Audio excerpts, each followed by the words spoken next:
नमस्कार विद्यार्थी मित्रांनो आणि शिक्षक मित्रांनो. टीईटी 2026 चा फॉर्म सुटलेला आहे. फॉर्म तुम्ही भरत असालच, पण यामध्ये जो प्रश्न एक विचारला जातोय काही विद्यार्थ्यांकडनं, सर मी डी-एड, बी-एड ॲपियर आहे किंवा डी-एड, बी-एडला मी ॲडमिशन घेतलंय किंवा डी-एड, बी-एड मी शिकत आहे. मला टीईटी 2026 चा फॉर्म भरता येईल का? तर याचं उत्तर मी तुम्हाला या व्हिडिओच्या माध्यमातून देतोय. हा व्हिडिओ शेवटपर्यंत बघा. याचं प्रूफ असं आहे, की मी फॉर्म भरताना तुम्हाला दाखवले बघा. फॉर्म भरण्याची प्रोसेस तुम्ही पण बघून घ्या एकदा. फॉर्म भरत असताना हा आलेला अनुभव आहे. त्यानुसार मी तुम्हाला सांगतो या व्हिडिओमध्ये की तुम्हाला इथे फॉर्म भरता येईल की नाही.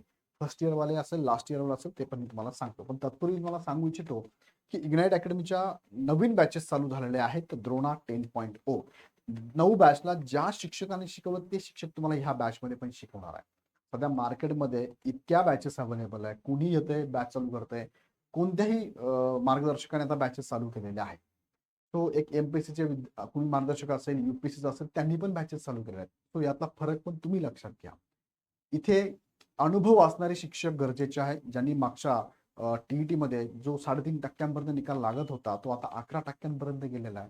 यामध्ये खूप मोठा वाटा हा इग्नाइट अकॅडमीचा आहे. असं आम्ही सांगत नाही, आमचे विद्यार्थी सांगतायत. सो हा टक्का वाढवलाय. याच्यामुळे आम्ही अभिमानाने सांगतो, की आमची टीम जी 9 बॅचेसला शिकवलं, तीच टीम कंटिन्यू 10व्या बॅचला पण असणार आहे. कुठे-कुठे काय होते 2-3 चेहरे खूप दाखवले जातात चांगल्या पद्धतीने. बाकीचे विषयाची फॅकल्टी आहेत का चांगल्या? तर तुम्हाला ही गोल्डन अपॉर्च्युनिटी मिस नाही करायची आहे. तो मार्गदर्शन सुद्धा योग्य व्यक्तीकडून घेतलेला असावा, अनुभव असावा, त्यांचे नोट्स असावा, त्यांचे स्टडी मटेरियल असावं, त्यांच्या टेस्ट सीरीज असाव्या, त्यांचे रिझल्ट असावेत. बरोबर? ह्या सगळ्या गोष्टी थ्रूआउट तुम्ही बघा, चेक करा. 1-2 दिवस वेळ घ्या. पण मात्र ह्या व्यवस्थित चेक करा. आपण एखादी वस्तू घेताना कसं 10 वेळेस विचार करतो. लाईफ टाईम, फुल टाईम किंवा याची क्वालिटी आहे का? हे चेक करा आणि मग तुम्ही नक्की जॉइन करा. तुम्हाला संज्ञानात तुम्हाला समजेल. बॅचेसमध्ये पहिल्या 500 विद्यार्थ्यांना 50% डिस्काउंट आहे. जुन्या विद्यार्थ्यांना सुद्धा 50% डिस्काउंट आहे. बॅच जॉइन करण्यासाठी खाली डिस्क्रिप्शनमध्ये ॲप आणि बॅचची लिंक दिलेली आहे. तर आता प्रश्न आहे डी-एड, बी-एड वाले बघा. जे विद्यार्थी फर्स्ट इयरला आहेत आता किंवा आता फर्स्ट इयरची वाले काही एक्झाम देणार आहेत आता बघा. आता एक्झाम देतील ना, एक्झाम देणार आहेत. मग हे फर्स्ट इयरलाच म्हणूया आपण, अजून एक्झाम देणार आहेत ना. बघा 16 एप्रिलपर्यंत तुमचा फर्स्ट इयरचा निकाल येणार आहे का? फर्स्ट इयरचा रिझल्ट लागेल तुमच्या हातात. फर्स्ट इयरचा. कारण तुम्हाला माहिती भरायची आहे ना. इथे रिझल्ट फॉर्म भरत असताना तुम्हाला फर्स्ट इयरचे मार्क्स अपलोड करावे लागतात किंवा मार्क्स भरावे लागतात. मार्क्स भरणे आहे. मग त्यावेळेस तुम्ही भरू शकतात का? नाही भरू शकत. 16 एप्रिलची डेट थोडी वाढली जरी आपण समजूया 8-10 दिवस वाढली.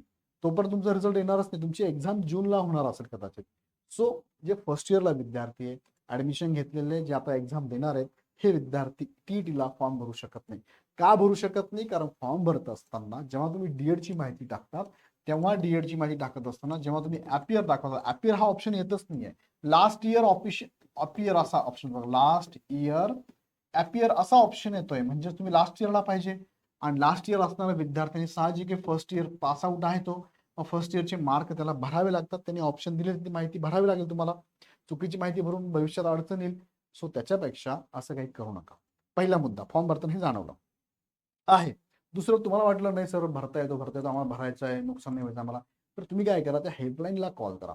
याच्यावर मी कॉलवरती पण बोललेलो आहे त्यांच्याशी. सो कॉल करा पुणे परिषदेला आणि विचारा. ते पण तुम्हाला उत्तर देतील की नाही तुम्हाला भरता येणार नाही. लास्ट इयर विद्यार्थी यस 100% भरू शकतात आणि पास आउट विद्यार्थी तर 100% भरू शकतात. कारण लक्षात घ्या की एखादी चुकीची माहिती भरून जरी दिला ना, त्याला जेव्हा टीईटीचं सर्टिफिकेट येतं, ते घ्यायला कुठे जावं लागतं बरं? एज्युकेशन ऑफिसरकडे जावं लागतं बघा. एज्युकेशन ऑफिसरकडे जावं लागतं आणि अशा वेळेस त्यांचे डॉक्युमेंट व्हेरिफिकेशन होतं आणि त्यावेळेस त्यामध्ये तुमचं डी-एडचं डॉक्युमेंट सुद्धा चेक केलं जाईल आणि ते जर त्यांना दिसलं की चुकीची माहिती भरली तर तुम्ही तिथे अपात्र होऊ शकता. तर ह्या गोष्टींचा नीट विचार करा. तुम्हाला वाटतंय कोणी सर आम्हाला आमच्या एका मार्गदर्शन सांगितलं, याने सांगितलं, त्याने सांगितलं, मित्राने सांगितलं, असं आमचं जे काय असेल ते. तुम्ही व्हेरिफाय करा. कानावर विश्वास ठेवण्यापेक्षा डोळ्यावर विश्वास ठेवा.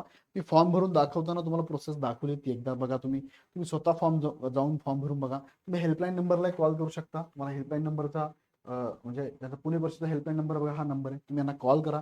हे पण तुम्हाला सांगतील की असं चालत नाही. सो मी तुमच्यापर्यंत माहिती पोहोचवली. लास्ट इयरची मात्र फॉर्म भरू शकतात. सो याबद्दल तुम्हाला काय वाटतं? अजून काही प्रश्न असेल कमेंट बॉक्समध्ये टाका. परत जाताना सांगू इच्छितो की सेपरेट बॅचेस पण आपल्या लॉन्च झालेले आहे. नवीन पुस्तकं सुद्धा आता मार्केटमध्ये आपली अवेलेबल आहे. ही ₹2 बॅच सगळ्यांनीच घेतली पाहिजे. हे सगळं तुमच्यासाठी फार कमी फीमध्ये अवेलेबल आहे. डायरेक्ट जाऊन बॅच जॉइन करा. खाली डिस्क्रिप्शनमध्ये लिंक दिलेली आहे. कॉल करायची पण गरज नाही आहे. ॲप डाउनलोड करा, माहिती भरा, OTP भरा, कॅटेगरी निवडा, शिक्षक भरती, त्यामध्ये टीईटीच्या बॅचेस आहेत त्या निवडा, बाय नाऊ करा, फीज पेड करा. फीज कुठे जात नाही तुमची. फीज पेड करून झालं की तुम्हाला अर्ध्या तासामध्ये बॅच पण ओपन होऊन जाते. बॅचमध्ये तुम्हाला लाईव्ह आणि कंटेंट किंवा रेकॉर्डिंग सेक्शन तुम्हाला लगेच दिसायला लागतो. एकदम सिंपल प्रोसेस आहे, यूज टू आहे.